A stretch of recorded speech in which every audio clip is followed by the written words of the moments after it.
welcome to Jeep Life Trail Gear. Jeep Life Trail Gear. You know, like what you should bring, what you consider having, things that we want to make sure everyone has in their Jeeps or their off-road vehicles to make sure, you know, if something bad happens or the worst case scenario, you're okay, right? And or just even the basics. Also, we got welcome Ainsley back. Yeah, we have a special. Thank you for being back. You know, get a little bit more into the expertise that you have and your thoughts and knowledge on trail gear. Happy to provide it. Yeah, being in the industry, you got a lot of knowledge to share, and it's always a good thing because that's what we're about. That's mentioned. So trail gear. Personally, me, first thing, air up, air down. So air up, air down. That works for me. Okay. Well, Ainsley, look at the ladies first. How do you air down? Let's not go into specific brands, but like tell me the system that you use to air your tires down. I have a 4-piece deflator set. I love it. Might not be always 100% accurate to the way I had it set before, but take a look at my TPMS gauge. Done in 5 minutes or less. And so I know the deflator sets. Does yours sound like the kazoo's going on? As the tire pressure dips down into like the low 15s or whatever, it definitely sounds like a kazoo. So can you kind of explain the deflator sets, how it works, and what you do for that? Yeah, so you want to air down your tire to the point where you feel comfortable when you want to ride the trails, right? So you put the deflator on the deflated tire, you then tighten up the actual deflator until you start to hear air coming out of it, and that's when you have reached your pressure. You then tighten up your jam nut, and you're essentially set at the tire pressure that you wish to air down to every time you ride. Okay, and that's what you use now. Let's go back to the beginning. What did you start with? So obviously you probably started with something different. That I did. A rock. A rock. A pointy rock.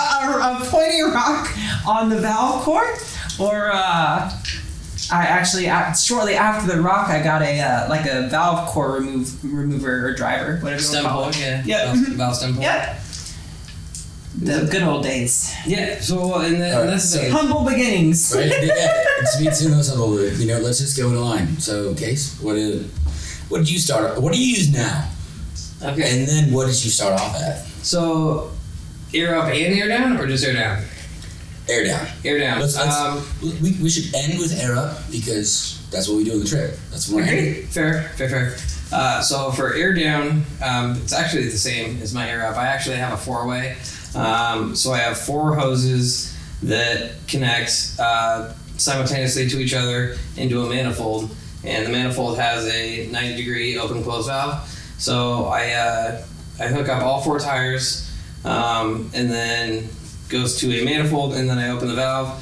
It lets air out, and then I close the valve, and it has a digital readout on it, so I can see what my tire pressure is, and then get it to where I need to be, depending on what trail I'm doing. Sometimes I need to go to 15 psi, sometimes I go down to 10, and so I can air down all 4 tires equivalently at the same time. And you actually made that, right? Bought it? Okay. But I thought you made it. Okay, so I was going to make my own, and I was 100% ready to go. I was going to make my own, and then I had talked to a friend who made his own, and then he told me how much he spent on it, and then I looked online, and then I found one that was like $20 more. $20 more than what he had spent, and I'm like, I'll pay for convenience. Yeah. I'm gonna. So I bought it. Fair enough. I would like to say my Jeep is built, not bought, but my air down system was bought, not built. But yeah, I mean, like I said, it works the same either way. You can build them, but I just bought mine. Nothing wrong with that. Yeah. E. So much like actually, I started where Ainsley I didn't even say where I started. I thought. Okay, sorry. Oh, okay. So yeah, actually, so where I started is I started with a valve stem puller, and actually I loved it. I bought a $30 valve stem puller, and I can air down from probably 35 psi to Well, when I first started, I was a little afraid because I don't have beadlocks, and so I never went below 15. But I go from 35 psi to 15 psi with the valve stem puller in about 20 to 30 seconds. But I mean, you can buy those for like $30, and I think those are great. I have a question for that because I've never used a valve stem puller. However, I understand the concept of it and I see the convenience of it. However, there's no real way to figure out where you're going to end. So it's kind of just like, oh, I unpull it, then stop it, then unpull it and stop it? Or how does that work? To be fair. The valve stem puller I have has a pressure gauge on it. So I would screw the cap, I guess you would call it. You screw the cap on, and then you push the valve stem puller in, and then you unscrew the valve, you pull it out because the pressure pushes it out. And then there's a neck on it where you can close the valve without putting the valve stem back in, and it'll give you a tire pressure reading. And then, I'm like at 22. And so I'm like, okay, well, I pull it out for about 7 more seconds, push it back in, I'm at 15, screw the valve stem back in, and then unscrew the cap from the valve stem. So it goes down about, obviously the lower the PSI, the slower it is. But it goes down about 1 psi per second-ish, give or take. Fantastic option. Yeah, but it's got a reader on it. Like I said, I bought it for $30, and it worked great. And I would continue to use that if it just wasn't for the convenience of the 4-way that I have right now. I cannot argue with you on a 4-way. Yeah. Because you both know I'm running the same kind of setup. Yep. The 4-way, it's all even base. Yep. Click it up, gauge tells you how far it goes. The worst part, in my opinion, is how long it takes me to air down. Yeah. Because I have to go from, everybody's usually done with, the little kazoo things or the stem puller. You and I are usually about the same. Yeah. I'm usually a little longer just because tires are a different size, but and I go lower too though. Mm-hmm. So it takes me a little bit longer, but I love it because I literally stop the gauge, everything balances out, and I know exactly what's in the tires. Right, and that's what I love about it is that that it's all even because people that use rocks or screwdrivers or So she probably used the tire deflator as well to double check. Yeah, but that's all fine and dandy, but sometimes you get one tire at 17, one at 16, one at 15, one at 17. So you have 4 tires with 3 different PSIs in it, which, a pound here or there, is it gonna hurt you on a simple trail? No, but when you're doing rock crawling and stuff like that, it does really make a difference. But that, what you touched on, is it actually takes me longer to air down than to air up. So I'm literally letting air fly out freely, and it takes longer to air down than to air up. So yeah, and also to where I started was my humble beginnings are where you're at now. Okay. So I had the 4 little dots, but the weirdest part is mine weren't kazoos. Everybody else seems to have the little air down. Mm-hmm. Mine were just quiet. However, so did you set yours? I did. Originally, okay. Yes. The very first time I did. So Set it probably 14 PSI, I guess. Okay. And then after the first 3 trail rides after that, I started to notice that the adjustments were just a bit off. And then I got to the point where I set it up one more time, I think, and after that I was done. So I don't know if this is it could work. However, this is just a thought process of what you were talking about. We could take super glue and kind of glue the valve in it, so it's always going to be stuck at 14. I've actually done something similar. So I actually wrapped the jam nut in really tight electrical tape to try to keep the jam nut from moving. Still didn't help any. So this is also another thing. As you become a Jeep owner, you become more and more of a MacGyver. So that's honestly this is true. That's not just Jeeps, buddy. That's every off-roader. Hey, don't talk about MacGyver. That's tuners. Yeah, they guy. I've seen a lot of zip ties on drift cars. Oh, dude, yeah. I've seen a lot of zip ties. I've had a drift car. Zip ties are your best friend. We also so we did talk about all different options. But cost-wise, there are other options that we don't have. Oh, tons. Absolutely. Do you guys know any other options? I know obviously, biased to what we have because it would work Monster for us. valves. I Yes. would love to get me some monster valves. Same. So So they have monster valves, and basically what those are is, from what I've heard, and I could be wrong. there's there's a certain older gentleman that looks like me that has them. Is he called Dad? Yeah, Yeah, that's cute. he just got them and he just set up his 4-way to work with his monster valve. They're impressive. They're nice. So monster valves are cool, and like I said, I could be wrong. You would actually probably know more about this than I do. But is it possible to do monster valves without drilling out the hole in there, or creating a second hole in the wheel? You have to tap into your Okay, so you have to tap in. Yeah. So you do have to make some more modifications, but we have a good friend that I will release her name later too.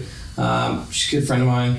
She has monster valves on hers, and she can go from 35 psi down to 10 psi in about 8 seconds. No time flat. Those monster valves, we know who makes them. We do. We're plugging a company right now. But is it possible to set those, or are they run off of like the 4-way air down, or you have to have the the valve stem puller kind of gauge on it? It's almost more timing for those. You just kind of have an idea of how much you're dropping at any given rate, and in 5 seconds I'm going to be down to 20. So it's looking at like the sidewall kind of thing. Sidewall and experience. Kind of. Okay. It's all experience. Yeah, trial and error. Just like Trial and error. All right. Just like in there's also ones just like that. They're not the air up, air down. They're like, our good friend. Do you want to say his Jeep name or his real name? Which friend are we talking about? It's a blue diesel. Oh yeah, DD. Yeah, we can name drop him. Yeah, all right. So we got a good friend, Dirty Diesel. Stewart.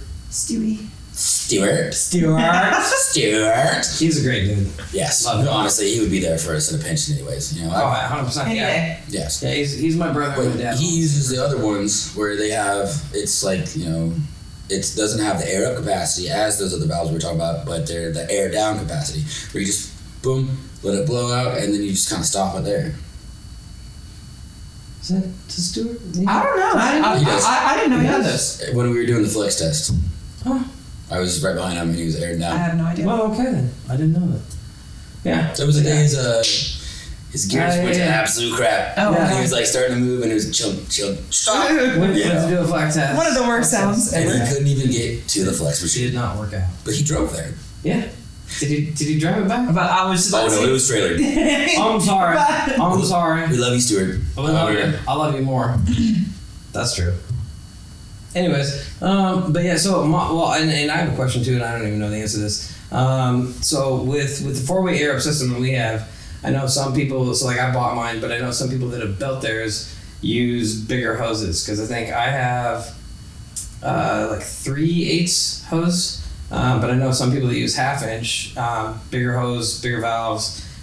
Just for air to flow freely. Mhm. You cannot use monster valves to air up though. No, you Right. can. You can, because it runs with the, Are you sure? yes. 100%. Yes. Fact. I don't know why you couldn't. I can. Well, because Do you want to phone a friend? no, I'm not saying I doubt you. No, that's I. I like don't I know said, why I, you doesn't. I literally started this with I don't know the answer. No, I don't know why you couldn't. I'm just They operate as just regular valves when they're closed. 3-letter word. DAD. Oh. I was Well, thinking- they would operate as regular Some valves valves. when they're closed, right? No, so they air down quicker, but they also, the main thing of monster valves were made to air up Right. from their CO2 tank system. Ah. Okay. Mhm. See, I'm learning too. Yeah. And I want them, trust me. Oh, No, I do too.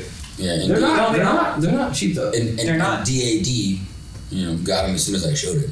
Yeah. He was like, "Oh, check this out. You can do this." And he's like, Yeah. For good Hey. reason. "I bought this." Of course you did.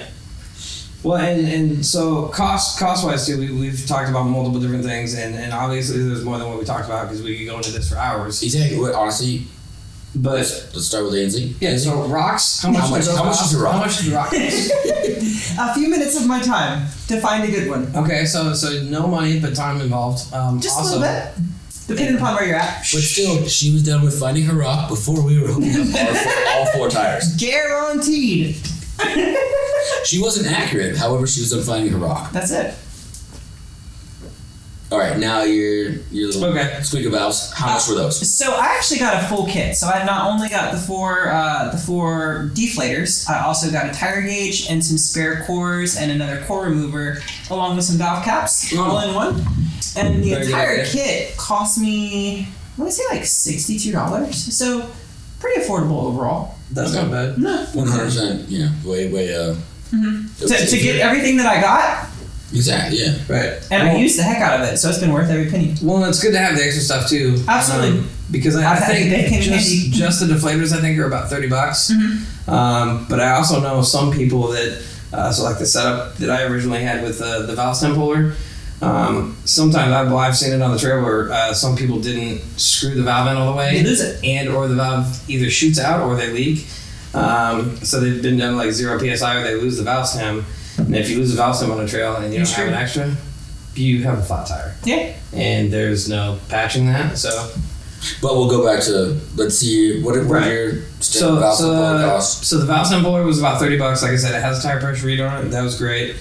And then when I went to the 4-way, I bought it for $180. There's multiple different setups. They have a 2-door, they have a 4-door. So the 2-door is less money because it's less material.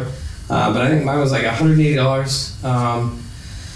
And it comes with a digital readout and the male outlet, so you can also use the 4-way to air up as well. So that was about $180 for that. Yeah, so I think that's pretty much all I've used. Well, I had the valve stem pullers I got from an amazing website, for $12.99. I don't know if it came with extra cores or any of that stuff. Like, I honestly, I gave it to other people who didn't have aired out stuff. But then, yeah, $180 is literally the 4-way. Yep. Maybe 170. I don't. It's been like a year since I bought it. Yeah. But $180, $170. If the convenience is worth it as far as dual purpose. Yep. In I my love opinion. it more so for. I guess I love the fact that when I air down, I know that all 4 tires are equal because I know, not talking trash about your setup, By all means, but I go know that ahead. it's not 100% accurate. It is not. But being that all 4 hoses that I have, or that we have, go into one manifold, into one air out spot, that We turn the valve off. you're and then guaranteed to Regulate. equalize Yeah. pressure. Yep. So that way you don't have 17, 16, 15, 17, and it's you just know it's even. So Very, very true. Can I interject for a second? Yeah, just the importance of airing down. I feel like that's a pretty big topic that a lot of people question. why do people do Why? It's all about the footprint. You get a larger footprint when you air down. Provides a more comfortable ride. Explain to me this footprint. Like, what do you mean by this? So, as you're lowering the pressure in your tire, you are allowing that sidewall to flatten more towards the ground, allowing the tread of your tire to come into contact with the ground that you're going to be driving on. Whether it's rocks, whether it's mud, whether it's dirt, it just gives you better traction on whatever it is that you're, again, driving on. I love it. That was worded so well. I feel like I just read that out of Webster's dictionary. Right? Like, I feel like she studied for this episode. She didn't even know what we were doing first. No. But she literally got. I have to go through this at work every day. She got a 10-minute heads up before we're like, hey. Well, in our episode, we're not experts by any means. We're enthusiasts. Well, it feels like we have an expert right now. I feel like she's belittling me. Right? Shut up. She's so much smarter. And I love you, Casey. she's so much cuter. I love you too. Well, she's belittling you. She's taller than you. Everybody, just. I do feel really Hey, tall y'all in this say- hey, shirt, by y'all the way. say that. We'll get Hey, all don't eating say chairs. Yeah, This does feel, I promise I'm not 6'3". Okay, well now that she said something smart, I want to say something smart. Is that possible? Oh, it hurts. I'm thinking it hurts. Yeah. Also, I air down so I don't pop as many tires because I've also done that while air down. So airing down also, you want to do that because especially rock crawling, like if you're overlanding, going over sand, grade B roads, power line roads, all that stuff. You don't have to air down. You can do some fun stuff when you're overlanding. Yeah. But like she said with the smoother ride, but also just going over sharp rocks and stuff like that. having a lower tire pressure, being at 10 psi versus 35, when you go over a rock, it's more so likely to cup it versus having the rock penetrate a sidewall or tread or anything like that. So from experience of this, what you were saying, when you go, to be fair, from experience, all right, to be fair.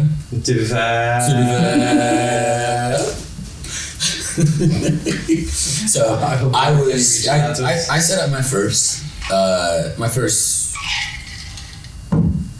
one, but my first off-road rig after I came out here in Vegas, and it was 22s on 35s. Oh my goodness. People looked at me like, this dude, this mall crawler is not doing anything.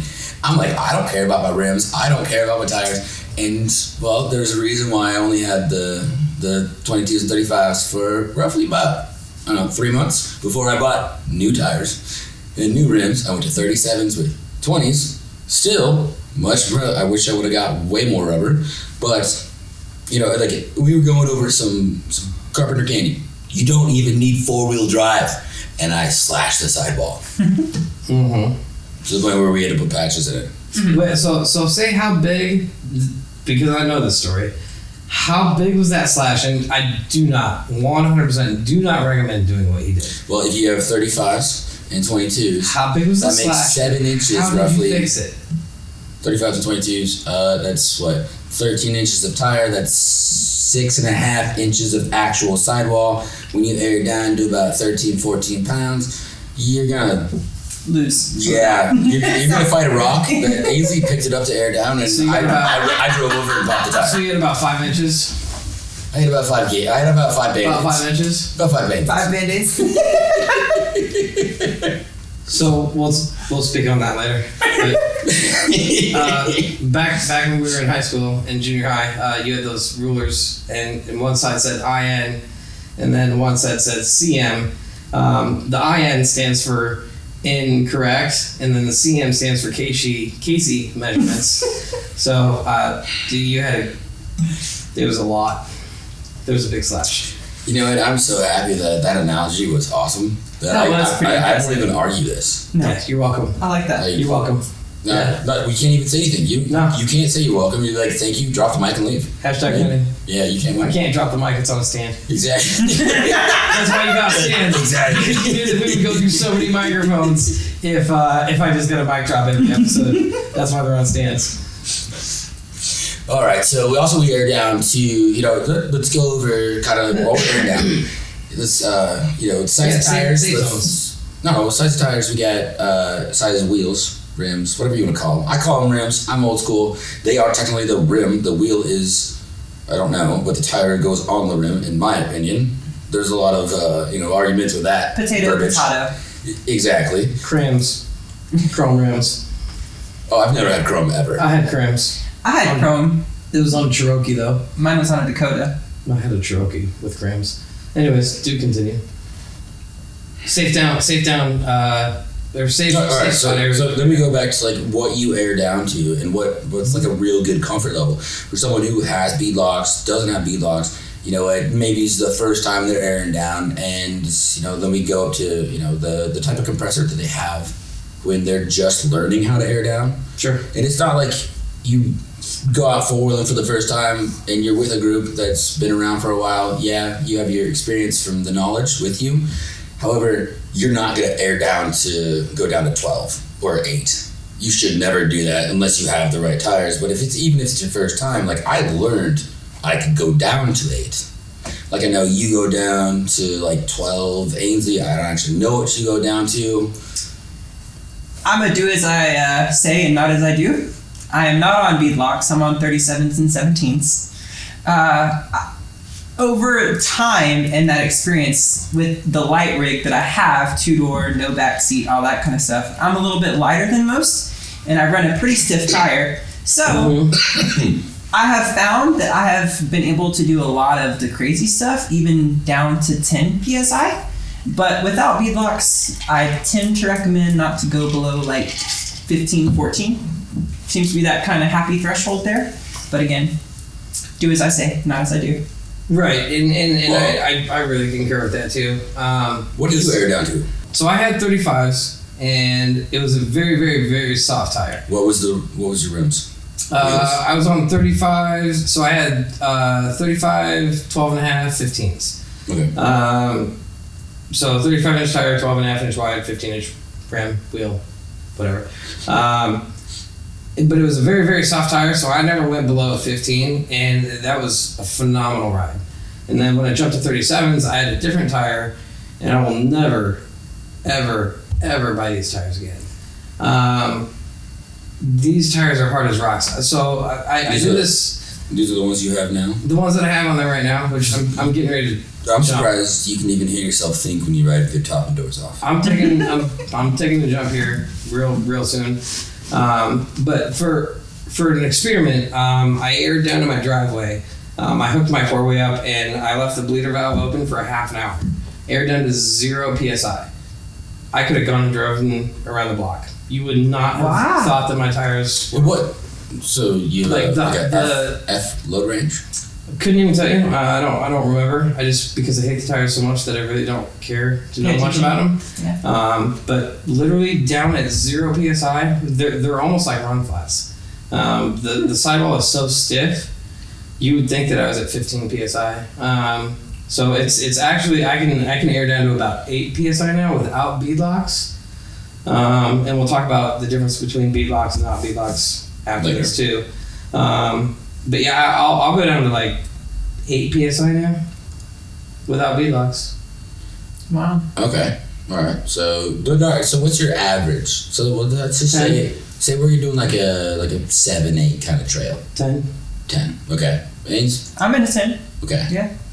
So when I first started, I had the 37s on 20s, and I would air down to 13. Okay. That's also why the 35s and the 22s. That's why I shredded sidewalls, because I was aired down to 13. Mm-hmm. But now the bead locks, 40s, it's a whole other ball game. You don't even realize it. Like I just air down automatically. Mm-hmm. So I air down to like 9 pounds of pressure, and I still drive home with them. But I purposely bought a stiffer sidewall, so I can do that. But when it needs to give, it gives when we're actually on the trail. So it literally, I've seen it. Yeah, it literally. It kind of it's like Flubber, the movie where it's just like rolling over everything, Flubber. just like swallows it and then just lets it go. Yeah. So iPhone 40s.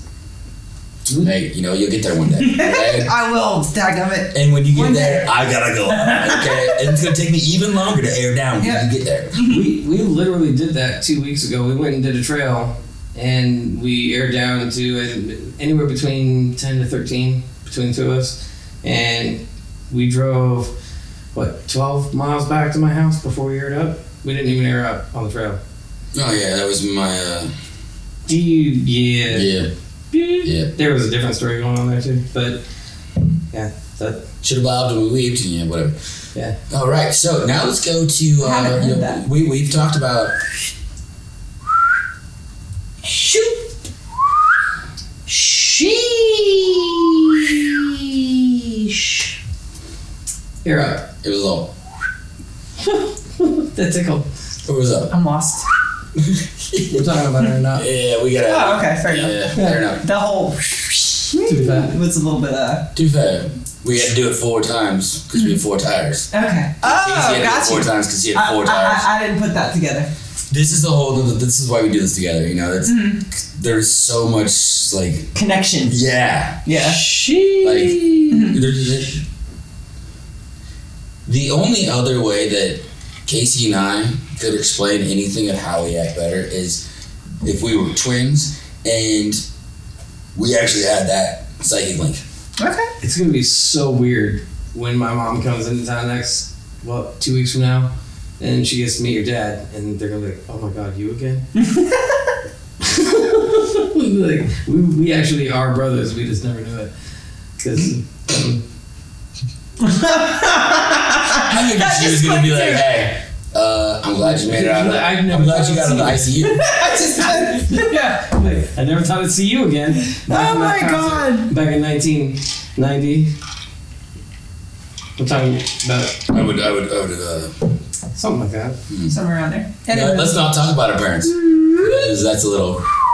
Yeah, let's Let's go. Okay, so airing out. All right, so airing up systems that we started with, and What you started with and where you're at.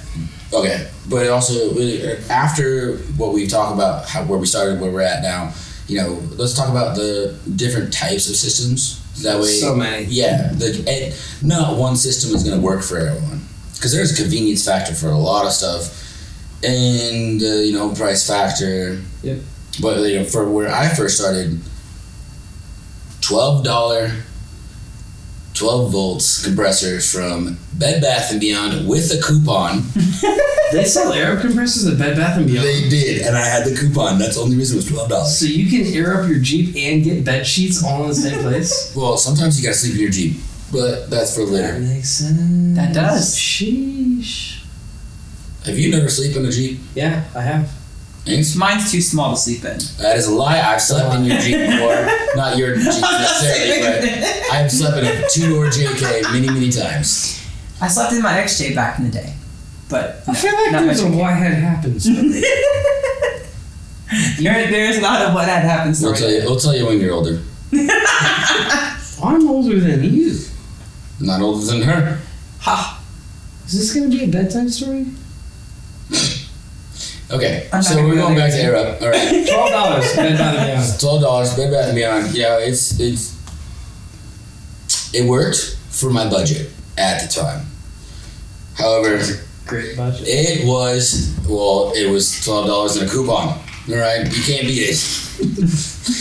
Gotta have coops to get in bed. Gotta have coops. Hey, we had to pay for gas. Wait, so it was $12 and then with the coupon it was $9.99? Honestly, it probably was $20, but with the coupon it was $12.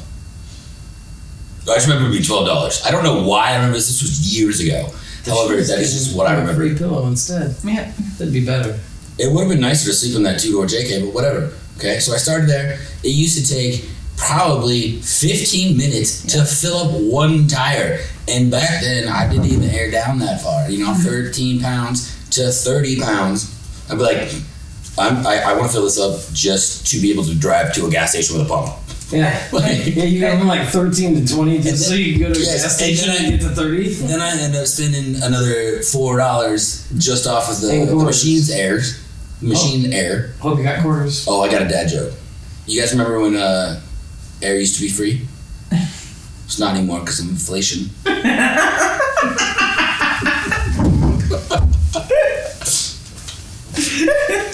I was gonna hit my head on this on purpose, but then I realized my schnoz was gonna hit first. Yeah, that matters. It's a little harder than a real table. Oh my god, that's Okay, but yeah. So basically, I had my $12 compressor. It spent 30 minutes to air up to go spend another $4 to air up to drive home. And you would have been on what? 31s, 32s at that time? 35s. 35s. Yeah, those are okay. 35s. Okay. Yeah. So doing the 35s, it's a Jeep life. But you, Ainsley, what'd you? Yeah, ladies first. So I actually started with pretty much a very similar setup. Good old cigarette lighter, plug-in, air inflator, probably from AutoZone, Walmart, who knows, but had that for a very short time. Got a little bit smarter and went with a very popular portable compressor, which I still have. Do plan on upgrading sooner or later down the road. I actually already have parts of that setup, 4-way coming. Just got to get the major compressor for it. But yeah, I'm still running the same old portable. Nice.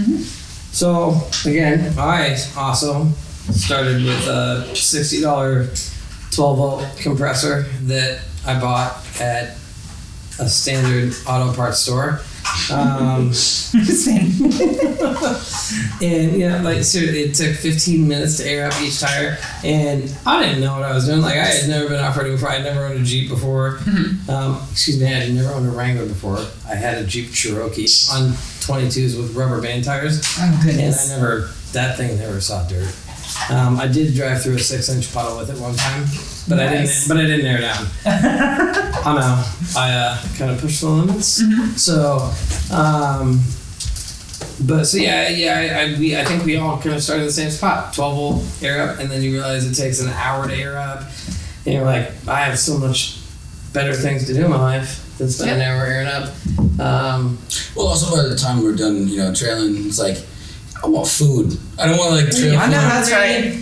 I know that's right. I know that's right. Like, I want to get home. I want to shower.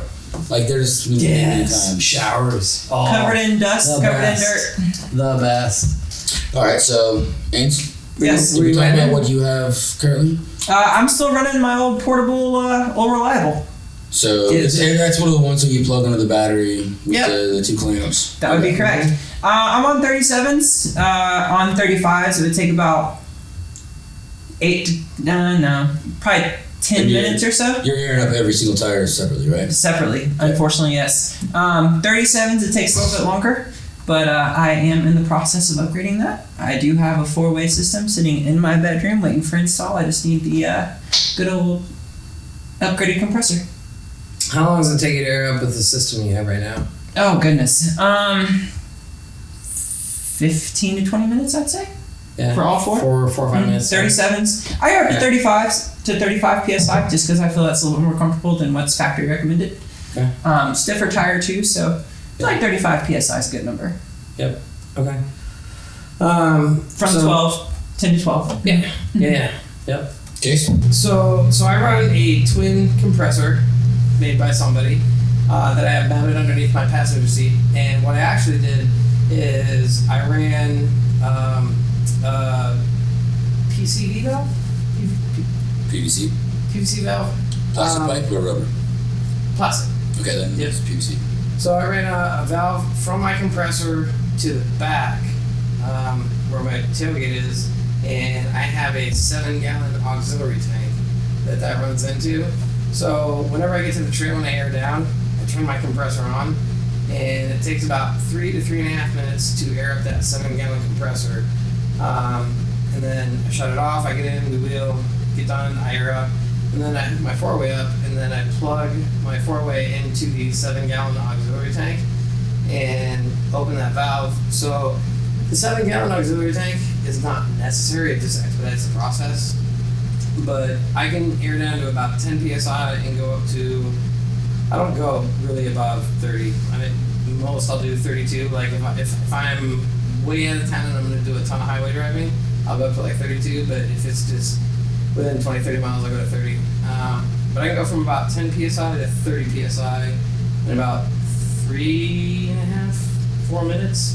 And that's all 4. Yeah, and that's all 4 at the same time. So I get out, I turn my compressor back on, and then I plug in the auxiliary tank, open that valve, shut it off after 3.5, 4 minutes, and I'm good to go. Now, something I didn't mention about mine was cost. Yeah. Mine, I think I might have paid $150 for my portable compressor. Yeah. How much would you say you probably? You paid $169. I got it on sale. Ha! I would have sold. No coupon. I would have sold you mine. Oh, I sold it for $100 because like I don't use this ever. My compressor, I think, retails. The whole setup. I used it once. Once. Okay. So my compressor, I think, retails for $700. Yep. It does. And then the 7-gallon auxiliary tank, I went to a department store and I got for $69.99, so $70 for the 7-gallon auxiliary tank, which cuts off about 2 minutes of the air time because I didn't have that the whole time. But once I bought that, it cut off about 2 minutes of my air time. So $700 for the compressor, $70 for the auxiliary tank. Which the other good thing too about the auxiliary tank is I can run power tools off of it. But that's a different story. So $70 for the tank and then $180 for the 4-wheel. So I'm in about $1,000 All right. to air up my tires. So you're $1,000. That's so dumb when you say it out loud. $1,000 to But, air you know, your tires. It sounds dumb. However, if we didn't like the people we were in with, if we were going out with a brand new group and we didn't get along with anybody, that air system, it was cool. You know what? Peace out, guys. I'm gone. Yeah. Well, but we hang out with everybody. We make sure everybody's on the road. Everybody's good. leaving at the same time. Well, and to be fair, like a lot, like Too fair? Too fat. Too fair? We can't. Matt is gonna kill us. You have to do it. To be fair, That was perfect. we're always perfect. That was perfection. We are always perfection, baby. But no, if you drive a Honda Civic or F-150 or whatever you use to drive around town, you might have to air up a tire once every 2 or 3 years. We do this 3 sometimes. Well, I would say probably the most I've had to do it in 1 week is probably 12.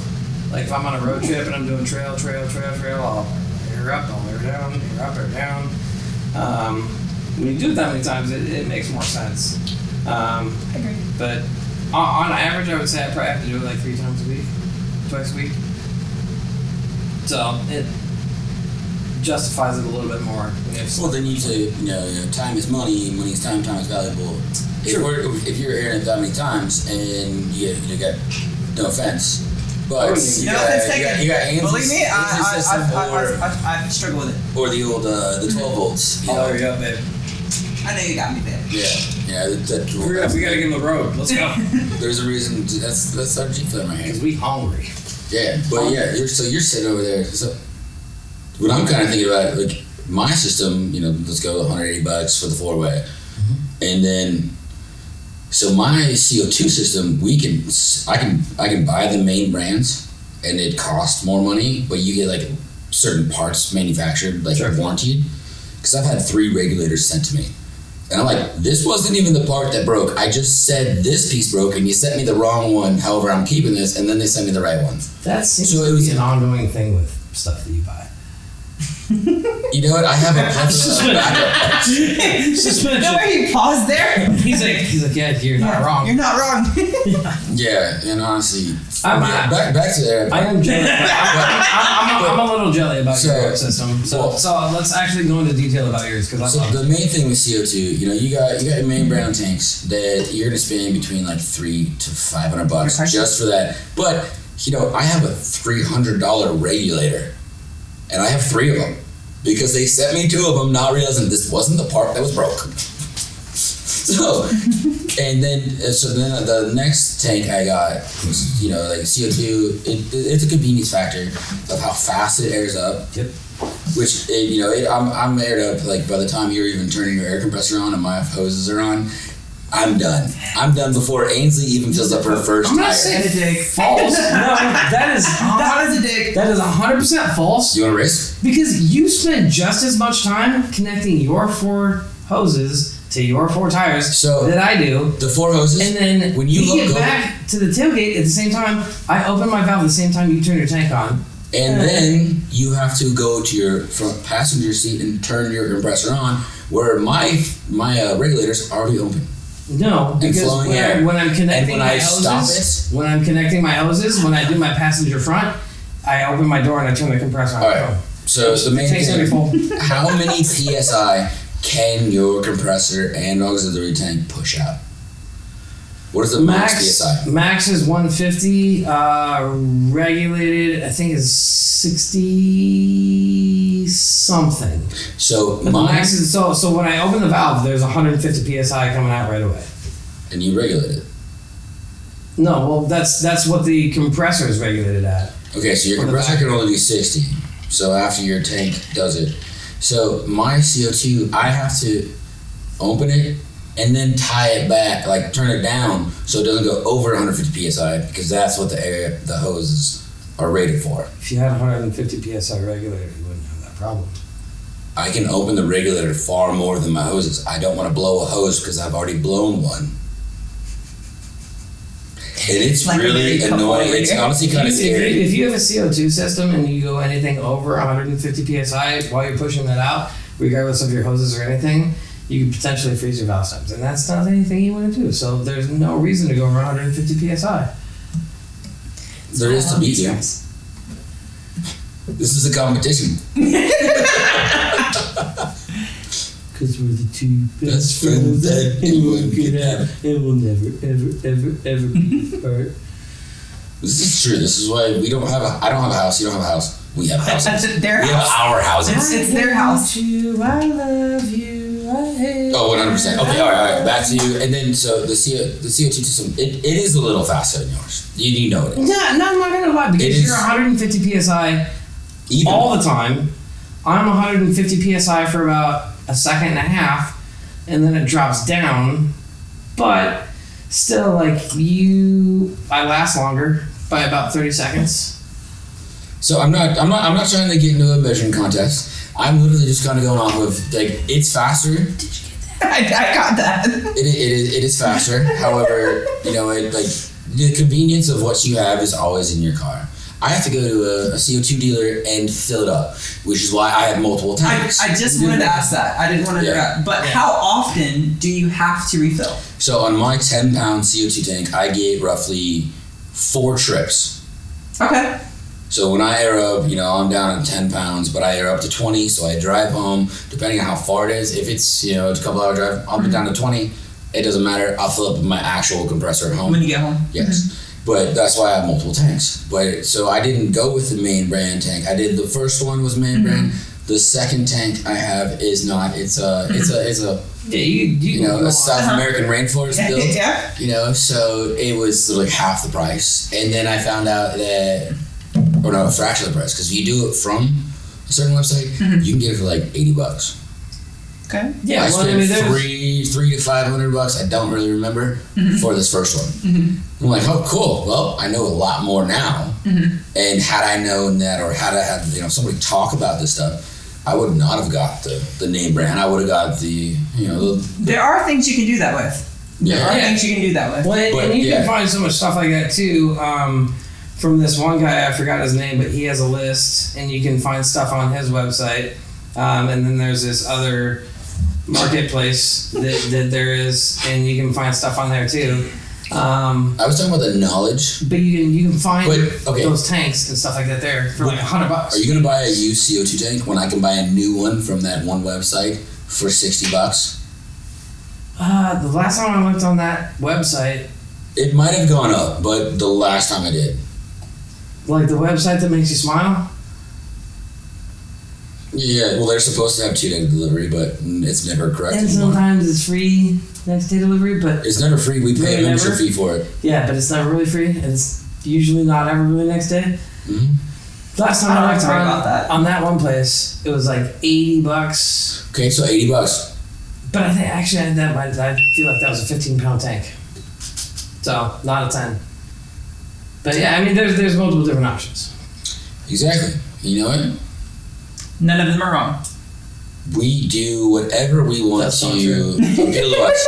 That's why Having no air up system is wrong. exactly. Well, you said there are multiple options out there. Yeah, But if no air the system- Out of those and the multiple option options. and the option of not having an air up system and somebody else has to air you up, Okay. that's wrong. Yeah, I can Yes. agree with that. If you don't have an air system, you shouldn't air down.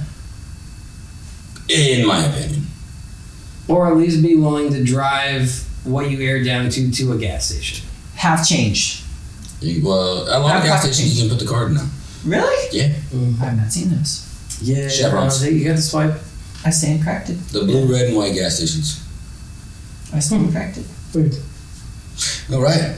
So I would, I think that's a pretty good sum up of yeah, and then air down. we're all like, in agreement. Everybody, there's no right or wrong system.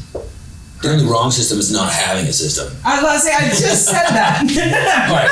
I'm sorry. Yeah. I literally just said that. That we said that. Okay, apologies. I didn't want to steal your credit. Okay. Hey, quit being weird. Quit. All right. So yeah, I would say that's think about it, research it, do whatever you need to figure out what's going to suit you best financially, time wise. Yep. Is like the kind of stuff that you keep in your Jeep Yes. or your off-road vehicle. And just kinda go the with it. big thing is it also depends on how often you do it. So like what you said, you get 4 air ups on your tank. So I do a lot of road trips by myself. So like if I were to do 12 spots in one road trip, obviously I'd be screwed. So I would love to have your air up system. I'm a little jelly of that. It's a great system. It's a great setup. It's fast and it's convenient. But I will also always have my system too. So I will eventually add what you have to mine. But being what I do and all the road trips that I go to and all the places I go, like if I have to air down 12 times before I come back into town, you know, then, So then I can do both. my dad copied me when he saw me with my CO2, and about a week and a half ago, I helped him install his twin compressor with the auxiliary tank. Yeah. And I was like, "Hey, what are you doing with your old tanks?" He's like, "Keep them. I just don't like driving up to go get them filled." Like, see, you just bought this extra thing. Like, I wanted your tanks because I can fit 2 tanks in the Jeep up in the side racks. Like I have them. You know, they're out of the way. Yeah. I would love to have 2 extra tanks. Dad, we gotta talk. Cause I don't want my Jeep to look like a Honda Civic from the Fast and the Furious with Bro, you have no okay. With nitrous bottles? with 4 15-pound CO2 tanks in the back, and I roll up and out of my tailgate, and people are like, "Dude, do you race your Jeep?" And that's full of NOS, and I'm like, "No, I off-road a lot. It's all CO2. Just air up my tires." You don't understand, like when you have the CO2 tank up how I do on the rail, people come up to me like, "So, bro, you got NOS in your Jeep?" I bet you do. I bet that is serious. The look on my face is like, why would I have NOS in my Jeep? I do not doubt Are you that a street one. racer? Yeah, but I lose a lot. Honestly, I do not doubt that. I spend a lot and I lose a lot. Right? That's what's run a CO2 thing through my Not lying. freaking You're not lying. we had a 3-way Jeep race that one day getting back from the lake bed. You talking about the one that I won? I don't know. I was in the right lane. Oh, it's weird how he's so confident every time he wins, and then when he loses, he's like, I don't know. I don't know. I think we pretty much covered everything. You know, like there's so much more, but I'm sure we could figure out and cover it. We went off on little tangents, and it's just been fun. Yeah, this literally could be a 3-hour conversation if you wanted it to be. Like that's like the greatest thing about what we're doing is you don't know what we're talking about, or you don't know what we're going to talk about, or how in depth and off topic and like specific we will get in our episodes. We don't even know. We don't even know who's going to be a guest appearance. Yeah. And that is the greatest part. It's been awesome, y'all. Thank you for having me again. We'll see you Well, again. thank you. I appreciate it. Yeah. Thanks for coming and hanging out with us. Yeah. Anytime. Appreciate you. All right. Well, let's call it a day. And that's Jeep Life. Stay safe. Jeep life.